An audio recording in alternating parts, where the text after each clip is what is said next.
95% ज्या ईडी आणि सीबीआयच्या केसेस आणि अटक ज्यांना झालेली आहे हे सगळे विरोधी पक्षातल्या नेत्यांनाच झालेलं आहे असा सरकारचा डेटा सांगतो। कालच एक डेटा आलाय की 95% जो आधी आला होता तो पुन्हा काल आला की 95% ज्या ईडी आणि सीबीआयच्या केसेस आणि अटक ज्यांना झालेली आहे हे सगळे विरोधी पक्षातल्या नेत्यांनाच झालेलं आहे असा सरकारचा डेटा सांगतो। आणि तोच सरकारचा डेटा मागच्या वर्षी पार्लमेंटमध्येही सरकारने टेबल केला होता।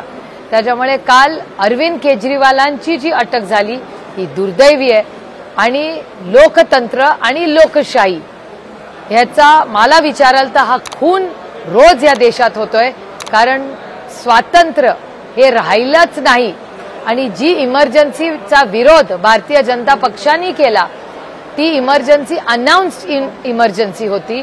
आता असं वाटायला लागलं की या देशामध्ये इमर्जन्सी आहे पण ती घोषित नाही, एवढंच त्याच्यातलं अंतर आहे। जो विरोधात बोलतो त्याच्यावर कुठली ना कुठली कारवाई होते।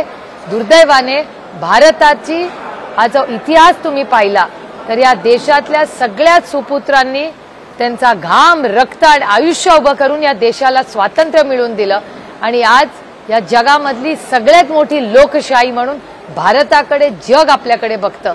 आणि त्या ठिकाणी अनेक मुख्यमंत्री आणि विपक्ष म्हणजे विरोधी पक्षातल्या नेत्यांना ज्या पद्धतीने ईडी आणि सीबीआयच्या केसेस होत आहेत आणि ज्यांच्यावर आरोप झालेत त्यांचा प्रवेश भारतीय जनता पक्ष घेतं आणि त्यांना क्लीन चिट देतं।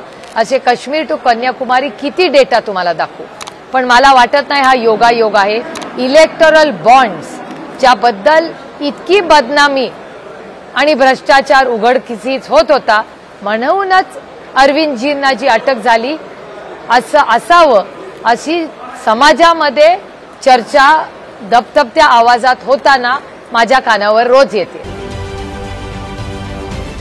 राजकारणातील प्रत्येक अचूक बातमीचे सर्वात आधी अपडेट्स मिळवण्यासाठी सरकारनामाच्या सर्व सोशल मीडिया प्लॅटफॉर्मला लाईक, फॉलो आणि सबस्क्राइब करा। तसंच सर्व नोटिफिकेशनसाठी बेल आयकॉन प्रेस करायला विसरू नका।